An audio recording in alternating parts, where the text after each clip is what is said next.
तो hello guys, कैसे हैं आप लोग। मैं आ चुका एक और नई वीडियो के साथ। आज हम इस वीडियो में हिस्ट्री के base important question and answer जानेंगे। चलिए स्टार्ट करते हैं आज की क्लास। Question number 1। भारतीय राष्ट्रीय कांग्रेस का 1896 का अधिवेशन निम्नलिखित में से किसके लिए विख्यात है। ऑप्शन ए, पहली बार राष्ट्रगान गाया गया। ऑप्शन बी, पहली बार राष्ट्रगीत गाया गया। ऑप्शन सी, पहली बार तिरंगा लहराया गया। ऑप्शन डी, इनमें से कोई नहीं। राइट आंसर, पहली बार राष्ट्रगीत गाया गया। 1896 में पहली बार कांग्रेस के अधिवेशन में भारत का राष्ट्रगीत वंदे मातरम गाया गया। वंदे मातरम बंकिम चंद्र चटर्जी के उपन्यास आनंद मठ का अंश है। यह 1937 तक भारत का राष्ट्रीय गान रहा था। Question number 2। निम्नलिखित में से किस गवर्नर जनरल को भारतीय प्रेस का मुक्तिदाता कहा जाता है। Option A, lord William Bentinck. Option B, sir Charles Metcalfe. Option C, lord Auckland. Option D, lord Ellenborough. Right answer, sir Charles Metcalfe. Sir Charles Metcalfe 20 March 1835 से 4 मार्च 1936 के बीच भारत के गवर्नर जनरल थे। उन्होंने प्रेस को पूर्ण स्वतंत्रता दी थी, इसलिए उन्हें भारतीय प्रेस का मुक्तिदाता भी कहा जाता है। Question number 3। मुस्लिमों के लिए अलग मतदाता दल के लिए किस कांग्रेस अधिवेशन को जाना जाता है। ऑप्शन ए, कराची अधिवेशन 1913। ऑप्शन बी, बॉम्बे अधिवेशन 1915। ऑप्शन सी, लखनऊ अधिवेशन 1916। ऑप्शन डी, कलकत्ता अधिवेशन 1917। राइट आंसर, लखनऊ अधिवेशन 1916। 1916 के लखनऊ अधिवेशन में मुस्लिमों के लिए अलग मतदाता दल की व्यवस्था की गई थी। इस अधिवेशन में कांग्रेस के दो धड़ों गर्म दल और नर्म दल को वार्ता के लिए एक मंच पर लाया गया था। अंबिका प्रसाद मजूमदार इस अधिवेशन में कांग्रेस के अध्यक्ष थे। Question number 4। भारत में पहली यूरोपीय बस्ती किस स्थान पर स्थापित की गई थी। Option A, Kochi. Option B, Chinsurah. Option C, Surat. Option D, Chennai. Right answer, Kochi. Kerala के एक एर्नाकुलम जिले में स्थित कोच्चि फोर्ट भारत में पहली यूरोपीय बस्ती थी। यह जल से घिरा हुआ स्थान है। यह कोच्चि के दक्षिण पश्चिम में स्थित है। Question number 5। निम्नलिखित राज्य ने अंग्रेजों को मुक्त व्यापार के लिए सुनहरा फरमान जारी किया। Option A, Hyderabad. Option B, Bijapur. Option C, Golconda. Option D, Ahmednagar. Right answer, Golconda. 1632 में अंग्रेजों को गोलकुंडा का साथ मुफ्त व्यापार करने का सुनहरा फरमान प्राप्त हुआ। इसके लिए शुल्क 500 पैगोडा प्रतिवर्ष था।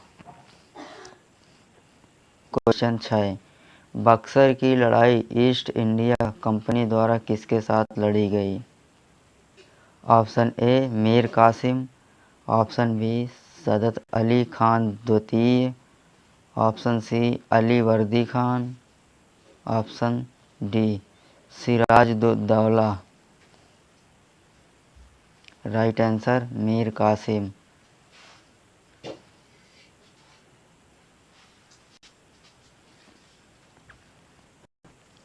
बक्सर की लड़ाई 22 अक्टूबर 1764 को ब्रिटिश ईस्ट इंडिया कंपनी और मीर कासिम बंगाल के नवाब, अवध के नवाब और मुगल सम्राट शाह आलम द्वितीय की संयुक्त सेनाओं के बीच लड़ी गई थी। इस लड़ाई में अंग्रेज़ों का नेतृत्व हेक्टर मुनरो ने किया था। क्वेश्चन नंबर 7, निम्नलिखित में से भारतीय शिक्षा का मैग्ना कार्टा किसे कहा जाता है? Option A Woods dispatch, option B Sadler आयोग, ऑप्शन सी भारतीय विश्वविद्यालय अधिनियम 1904, ऑप्शन डी रेले आयोग। Right answer Woods dispatch. Sir Charles Woods British East India Company के नियंत्रण बोर्ड के अध्यक्ष थे। उन्होंने 1854 में लॉर्ड डलहौजी को एक प्रेषण भेजा था। उन्होंने सुझाव दिया था कि प्राथमिक विद्यालयों में मातृभाषा में पढ़ाई होनी चाहिए और उच्च विद्यालयों में अंग्रेजी शिक्षा भी होनी चाहिए। इसके वुड्स डिस्पैच कहा जाता है। क्वेश्चन नंबर 8, निम्नलिखित में से किस वायसराय की हत्या उनके कार्यालय के दौरान की गई थी? Option A lord Mayo, option B lord Lytton, option C lord Dalhousie, option D lord Hardinge. Right answer lord Mayo. Lord viceroy Bharat के एकमात्र ऐसे वायसराय थे जिनकी हत्या उनके कार्यालय के दौरान हुई थी। 1872 में अंडमान द्वीप के पोर्ट ब्लेयर में एक निरीक्षण यात्रा के दौरान के पठान ने उनकी हत्या कर दी थी। क्वेश्चन नंबर 9, महाद सत्याग्रह के नेतृत्व किसने किया था? Option A Mahatma Gandhi, option B doctor Bhimrao Ambedkar, option C Acharya Vinoba Bhave, option D Bal Gangadhar तिलक।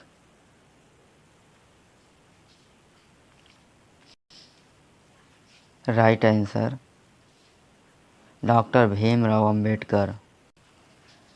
महाद सत्याग्रह का नेतृत्व भीमराव अंबेडकर ने 20 मार्च 1927 को किया था। यह सत्याग्रह महाराष्ट्र के रायगढ़ जिले में महाद नामक स्थान पर किया गया था। Question number 10, East India Company ने किस वर्ष बॉम्बे को पुर्तगालियों से प्राप्त किया?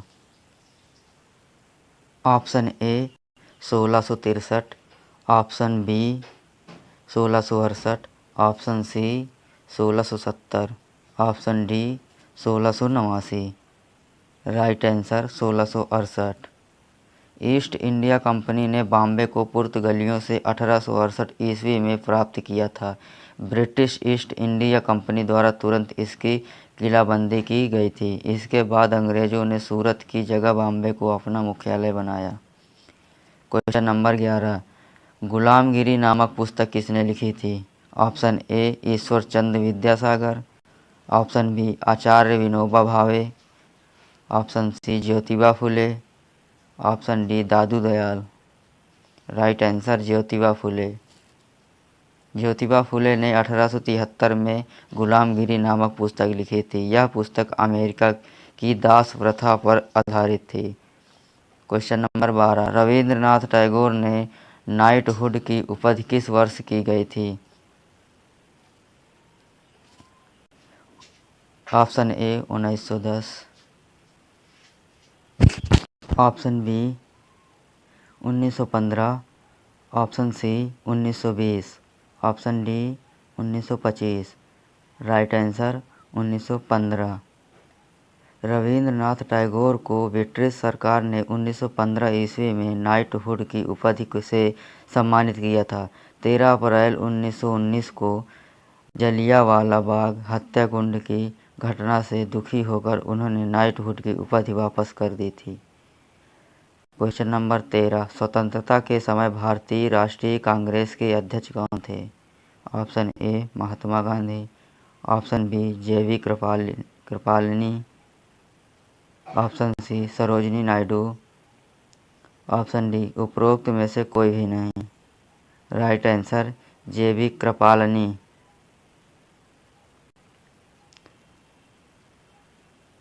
जीवंत राम भगवान दास कृपलानी भारत की स्वतंत्रता के समय कांग्रेस के अध्यक्ष थे। कृपलानी एक दार्शनिक, गांधीवादी, समाजवादी, पर्यावरणविद और स्वतंत्रता सेनानी थे। क्वेश्चन नंबर 14, भारतीय पुरातत्व विभाग को स्थायी संस्था कब बनाया गया? Option A 1941, option B 1942, option C 1943, option D 1945। Right answer 1943। वर्ष 1943 में सुभाष चंद्र बोस ने सिंगापुर में अर्जी हुकूमत ई हिंद नामक अंतरिम सरकार की स्थापना की थी। इस सरकार का समर्थन धुरी राष्ट्रों जापान, नाजी जर्मनी, इटली और उनके सहयोगियों ने किया। इस सरकार में सुभाष चंद्र बोस को प्रधानमंत्री, रक्षा मंत्री और विदेश मंत्री बनाया गया था। रास बिहारी बोस को मुख्य सलाहकार बनाया गया था। क्वेश्चन नंबर 15, किस समाजवादी नेता ने जेल से भागकर भारत छोड़ो आंदोलन में हिस्सा लिया था? Option A Ram Manohar Lohia, option B Minoo Masani, option C Jayaprakash Narayan, option D Achyut Patwardhan. Right answer Ram Manohar Lohia. Ram Manohar Lohia का जन्म 23 मार्च 1910 को हुआ। अकबरपुर में हुआ था। वे स्वतंत्रता सेनानी और समाजवादी थे। वे कांग्रेस सोशलिस्ट पार्टी के महासंस्थापक भी थे। क्वेश्चन नंबर 16, 1857 की क्रांति के दौरान भारत का गवर्नर जनरल कौन था? Option A lord Canning,